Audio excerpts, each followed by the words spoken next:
Meanwhile, how dangerous is this report? Let's ask our next guests. Tom Fuentes is a CNN law enforcement analyst and a former FBI assistant director, and David Gartenstein-Ross is a senior fellow with the Foundation for Defense of Democracies. Gentlemen, thanks so much for being here. Thank you. David, given that the world seems so inflamed right now, ISIS is on the march, why release this report now? I think, as Josh Earnest said in an earlier clip, there's no real good time to release the report. ISIS is a problem. Actually, fortunately, it's a somewhat diminishing problem right now. They've lost a lot of territory recently. But Syria and Iraq are going to be a mess for some time to come. So is Libya. Jihadist violence is increasing. And so if we gauge the report's release based upon things going bad in other parts of the world, it'll never be released. So, Tom, what will we read at 11 a.m. today? What will be the most incendiary part? I think several things. I think we're going to read what we've already known for almost 10 years. And, you know, it's been pretty much public and documented what had occurred and why it occurred and who authorized it and whether they should have authorized it.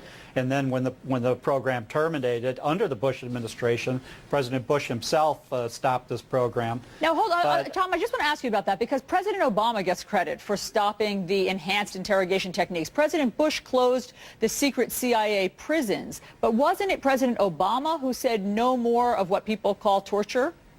Now, President Bush broke with Vice President Cheney before the end of his presidency over issues like this, and he had pretty much stopped it. President Obama, I should say candidate Obama, promised to go after, justice. Whoever had done this would be held accountable, and ordered an investigation after he became president, which then was closed and said, well, we didn't find any problem.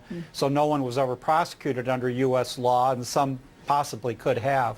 So, yes, Obama can take credit, but or discontinuing it and saying we are not going to do this ever again. But, what's really changed as far as, whether anybody was going to be prosecuted for doing it. David, some on the Select Committee do not want this report released. They believe that it will reopen old wounds that we've already debated here in this country about those tactics, and as Tom just said, they've been ceased.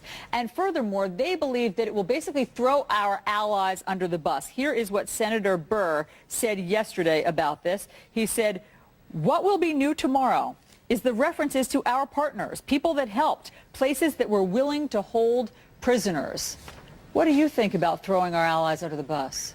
I think there's merit to that. One of the concerns that our allies have is that the United States is not good at keeping secrets about their cooperation.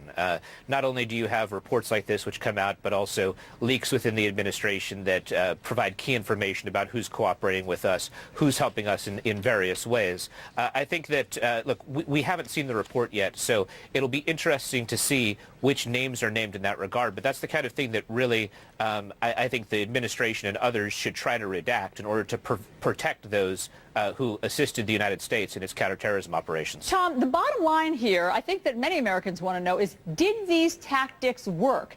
Did they actually stop any terror attacks from happening? Did they actually get Osama bin Laden? And you know, there are conflicting reports on this. Will this report answer those questions? Well, there are conflicting reports, Allison, and I think that it may or may not answer it. It depends who wrote what section of the report and what, whether they had an agenda. And I think that's where some of the criticism will come, that the report itself is politically, manufactured, and therefore will have its own spin, which is going to be critical of the CIA, critical of the Bush administration in particular for authorizing policies like this. So I think that's going to remain to be seen how credible this turns out to be. I agree with David that this is going to play a key role with our allies who wonder if the U.S.